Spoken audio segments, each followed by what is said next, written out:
Okay,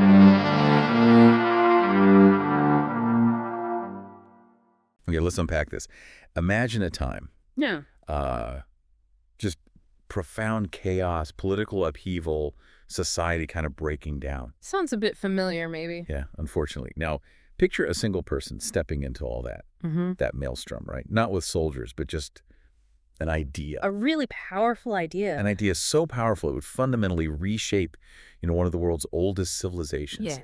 and echo through history for, well, millennia. Absolutely. That's who we're exploring today, Confucius, his life, his ethics, his whole philosophy. Quite a story. Right. So our mission here with this deep dive is to really pull out the most important bits of knowledge, the key insights from our source, Confucius, Yashama, Alakave Filosofesi. Give you that shortcut. Exactly. A shortcut to understanding this, truly pivotal figure. So you walk away actually feeling well-informed. Yeah, get the core concepts. And by the end, you'll see the surprising relevance, really, of this ancient wisdom, how it was a direct answer to society just collapsing, and why even now, thousands of years on, his ideas still spark debate, still guide nations. It's fascinating how universal that starting point feels, isn't it? That deep human need for order, for meaning, when everything feels chaotic. Totally. And Confucius, he didn't just see the chaos, he felt it was a call to action, a profound one. So not just an observer. No, his vision wasn't about inventing totally new rules or anything. It was more about revitalizing the core of old traditions. Bringing back something lost. Sorta, but not just the empty rituals, He wanted to infuse them with real, deep moral content. His main goal, really, was cultivating individual virtue. Starting with the person. Exactly. That was the bedrock. Build up virtuous people and society would restabilize. That was his path to ending the chaos and suffering. It was actually, I think, a very practical solution for a massive crisis. And it still resonates, like you said. It really does. And what a crisis it was. To really get the urgency, the sheer ambition of what Confucius was trying to do, we need to picture ancient China back then. Yeah, setting the scene is crucial. This was not some peaceful, quiet time. We're talking the Bahar Vei Sonbahar Denemi, the spring and autumn period, right? Yeah. Roughly 771 to 476 BCE. A long stretch of instability. And Confucius lived right in the thick of it, 551 to 479 BCE, roughly. Think of it like a pressure cooker, Old rules boiling away, leaving this mess of ambition, betrayal, despair. Yeah, a real breakdown. The main power, the Eastern Zhou dynasty. Their central authority had just crumbled. It wasn't just a little weaker. Imagine the central government basically disappearing. Leaving a vacuum. Totally. Powerful lords who were supposed to be loyal just became their own kings, fighting constantly. Even the old rules for, succession diplomacy, gone. Treaties meant nothing. Alliances changed overnight. It's that fragmentation, isn't it? When central power goes, everything splinters. China broke into hundreds of little states, all fighting each other. Hundreds. Wow. And this wasn't just politics for the nobles. This hit everyone. It led to a massive breakdown of traditions, sacred ceremonies, the social rules people lived by. The whole social fabric was just fraying. And the impact on regular people must have been devastating. Oh, immense. Truly harrowing. This wasn't abstract theory for them. No. Daily life was constant war between states. Huh. Armies marching, destroying crops, people forced from their homes. Leading to famine, I bet. Widespread famines, yeah. Good land turning barren, and just general chaos. No predictability, banditry everywhere, justice was random, a stable home, forget it. Just constant fear and struggle. A desperate struggle for survival, really, marked by uncertainty, fear, suffering. So you can absolutely see why people were desperate for any kind of justice, stability, order. Yeah, you'd be crying out for it. Anything to get out of that perpetual mess. Okay, so that deep, visceral need for order. That's the key to understanding Confucius's response then. Absolutely crucial. He didn't push for, some violent revolution or brand new laws pulled out of thin air. No quick fixes. No, instead he looked back, but with a specific focus, the moral essence of the past. He saw that the old traditions, the rituals, we'll get into that, they'd become empty shells. Just going through the motions. Exactly. No inner meaning, no sincerity. So his mission was to bring them back to life, fill them with genuine ethical virtue again. It was philosophy born from pure necessity, a practical answer to a world falling apart. And focusing on the individual. That's the starting point. That's the foundation for societal healing, in his view. So who was this guy? Confucius, this figure who dared to offer this profound solution in such a chaotic time. Let's get into the man himself. Yeah, his personal journey is really informative. Born 551 BCE in Koifu, that's in modern Shandong province. And his early life, well, wasn't exactly privileged. Not at all. His family had some claim to low nobility, but apparently that didn't mean much materially back then. Right. Titles didn't always equal wealth or influence, especially in that fragmented era. And his father died young, so the young Kongqiu, that was his name, right? Conky. He basically had to raise himself, materially and intellectually. No safety nets, definitely no silver spoon. Required huge self-reliance, discipline. And curiosity. It's quite remarkable, isn't it? He wasn't born into power or wealth. No. Instead, his intellect, his curiosity, that became his driving force. He got deeply passionate about the ancient classics. The old texts. History, poetry, rituals from times that were more harmonious. He wasn't just reading, he was studying, analyzing, really meditating on that past wisdom, preparing himself morally and intellectually. Trying to figure out why things worked better before. Exactly. What made those past societies strong? Which brings up a really interesting point. Yeah. Why wasn't someone this smart, this moral, this knowledgeable about government? Why wasn't he more successful politically? Yeah, you'd think rulers would want someone like him. Well, the source says he was knowledgeable about state administration. He even held some minor government jobs at times, tried to put his ideas into practice. But the political climate back then, it was just too complex, too much intrigue, betrayal, shifting alliances for someone with his kind of unwavering integrity. Hard to climb the ladder without compromising. Very hard.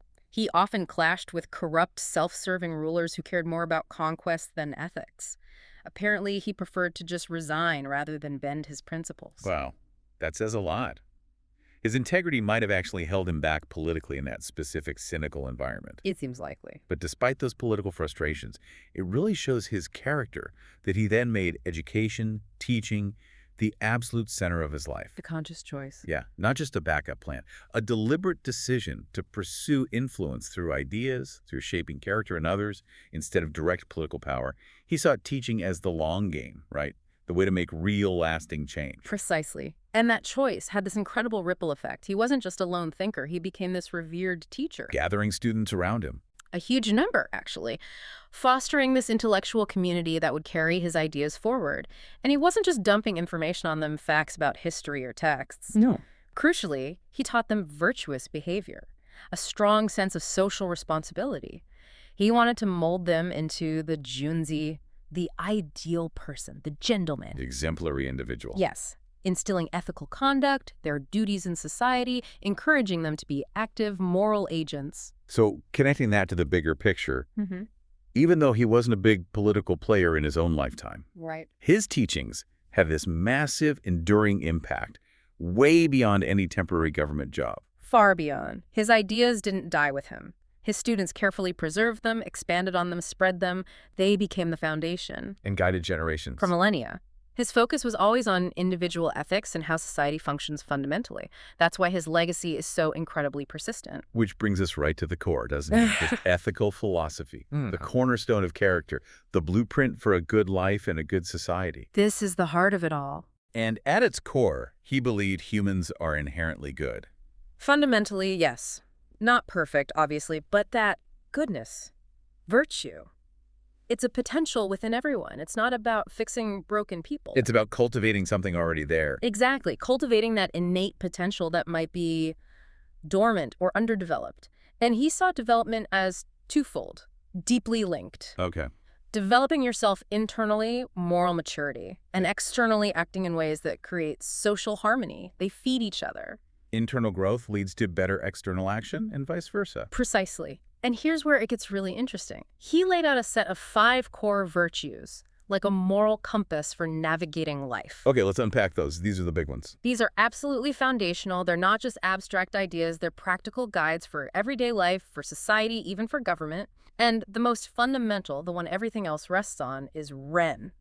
Yeah. Humanity, compassion. Ren, okay. Sounds simple, humanity, compassion, Yeah. but I guess there's depth there. Oh, immense depth. It's that internal feeling.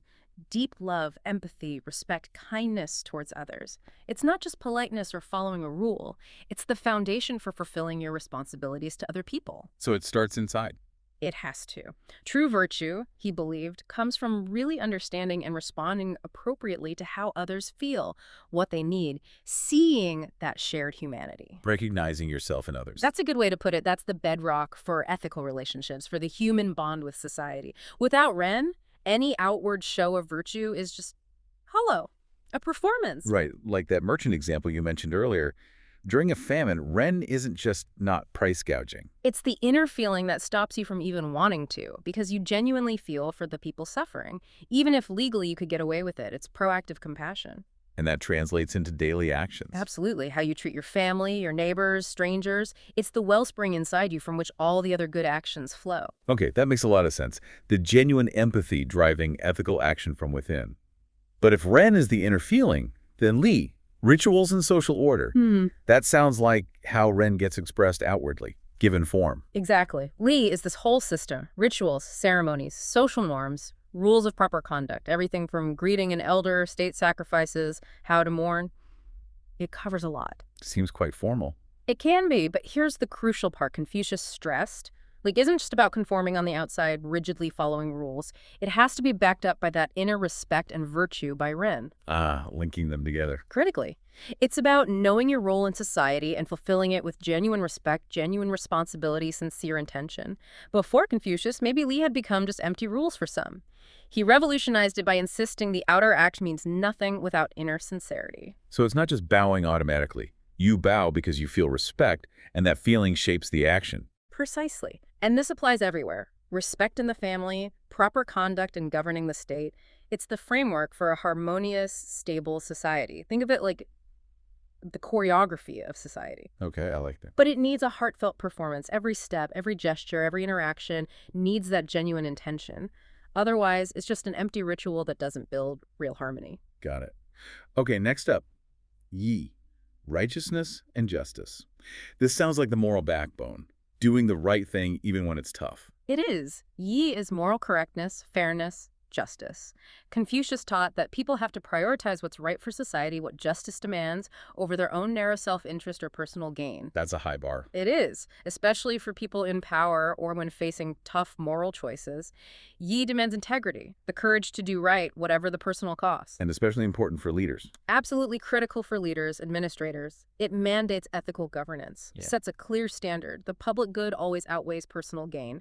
It's that unwavering commitment to what is morally right, what is fitting. Okay, then there's Z, wisdom. How does wisdom fit in? It's got to be more than just being book smart. Much more. Z is integrating knowledge and understanding with virtue, and crucially, applying it effectively in practice. Oh, practical wisdom. Exactly, not just theoretical knowledge, like memorizing classics.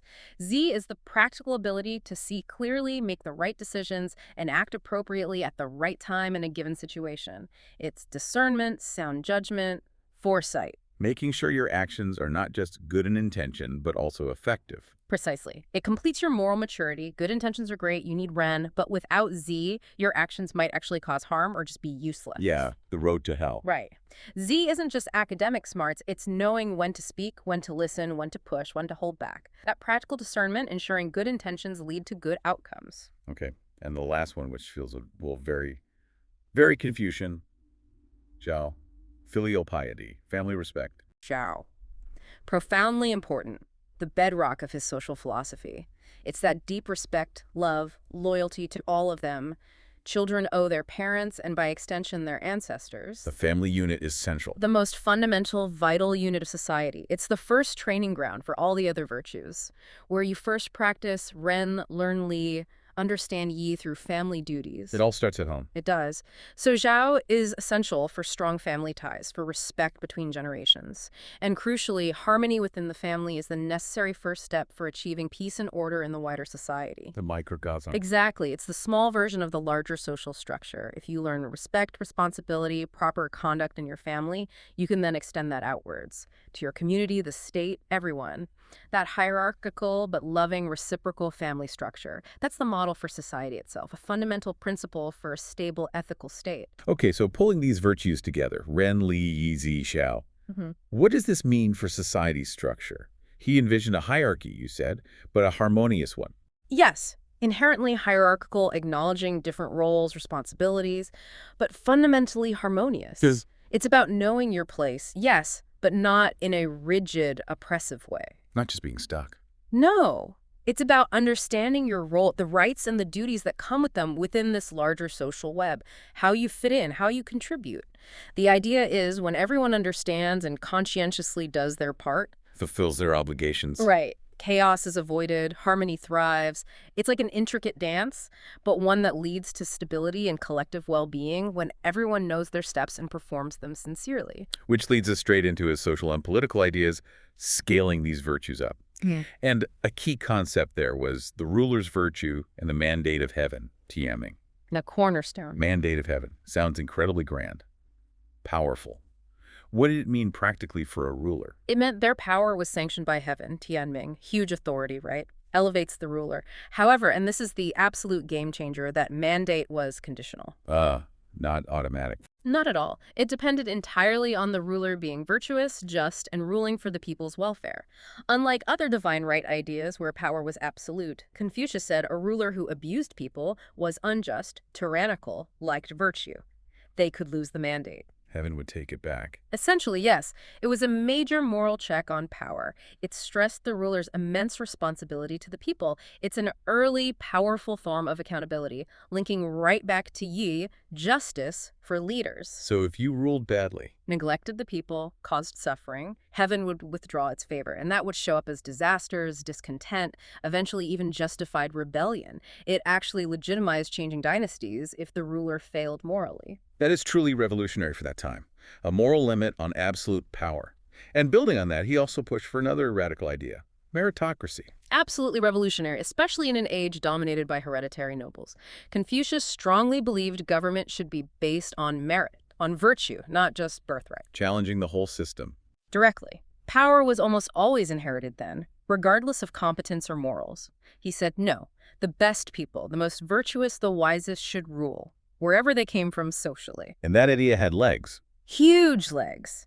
It profoundly influenced later Chinese bureaucracy. It laid the groundwork for that whole sophisticated system of selecting officials based on education, on knowledge, the famous imperial exams. Right, the exams. The goal was a more effective, fairer state, getting the most capable and virtuous people into government, not just the well-born, an ambitious blueprint for better administration. And you have to wonder, just speculating, how much better would any society be if leaders were chosen purely on merit and wisdom, that's virtue instead of just lineage or wealth or even popularity? It's a question we still grapple with, don't we? The practicalities are tough, human nature gets in the way, but the ideal is powerful. Absolutely. And the way Confucius thought you'd get those meritorious people, cultivate all these virtues in everyone, was through education. Yes, education was the primary vehicle. Which brings us to its transformative role in his philosophy.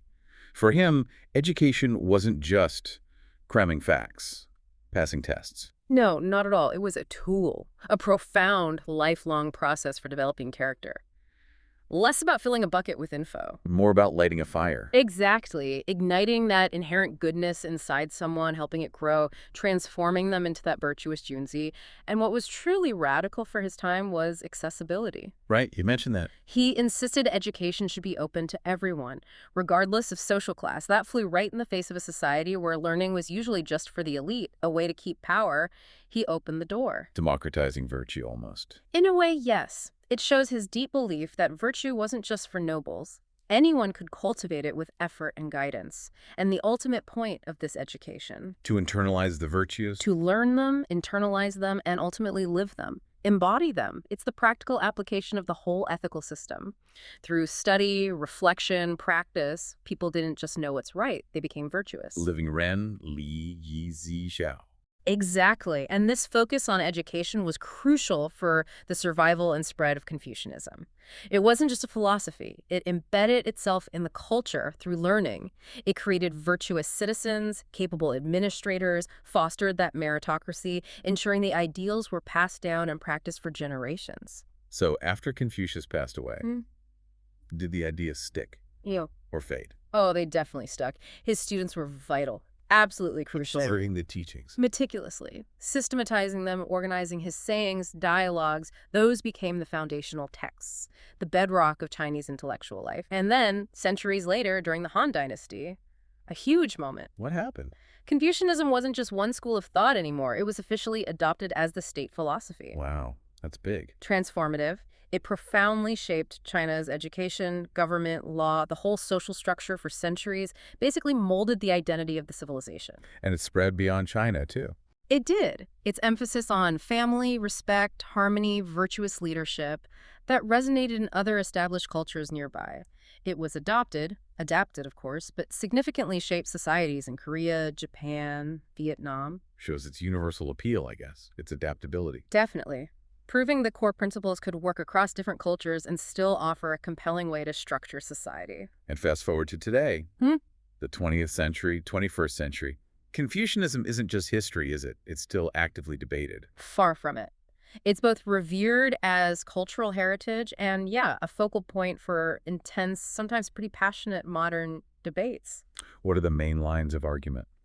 Well, if you look at the conflicting views, some critics argue it's a source of traditional conservatism, even authoritarianism. Oh, so? They suggest its emphasis on hierarchy and obedience can hinder modern progress, maybe stifling individual liberty, creativity, change. They might point to times when the focus on social structure led to conformity over individual expression or promoted a passive acceptance of authority. Okay, that's one perspective. But there's another side. A very strong other side. Many fiercely defend it. They see it as the fundamental ethical core of East Asian culture. And still relevant. Highly relevant. They argue its focus on community responsibility, strong families, the drive for education, self-cultivation. That's why many East Asian societies have achieved remarkable stability, cohesion, economic success. A bulwark against modern problems. Exactly. Against excessive individualism, materialism, the social fragmentation you see elsewhere. The implication here is that the debate itself shows how dynamic and influential the ideas still are. They aren't fossils. They're constantly being reevaluated, reinterpreted, applied to today's problems. So it raises that big question, doesn't it? Can ancient wisdom, born in such a different world, still guide us today in our complex, messy, globalized world? And the fact that we're still debating it so vigorously suggests, yeah, it probably can, even if we struggle with how exactly to apply it now. What a journey. Through chaos, through these core virtues, witnessing this philosophy take shape. A philosophy that built a civilization and still touches millions.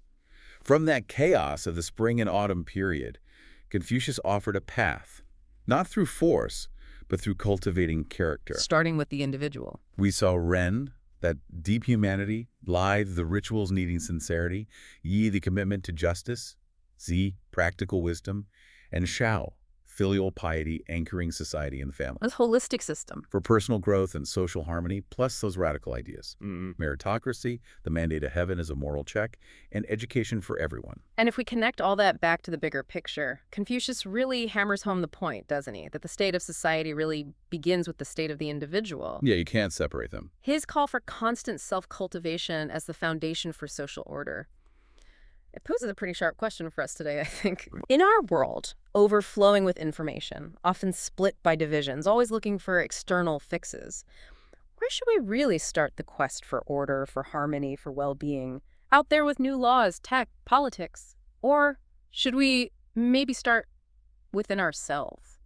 Cultivating our own character, our own virtues. Is the personal ultimately the political? Something like that. Is the inner work the necessary first step for outer change? Definitely something to mull over as you go about your day. Thank you so much for joining us on this deep dive. My pleasure. We really hope you feel a little more well-informed, maybe even a bit inspired by the timeless and I think incredibly relevant wisdom of Confucius.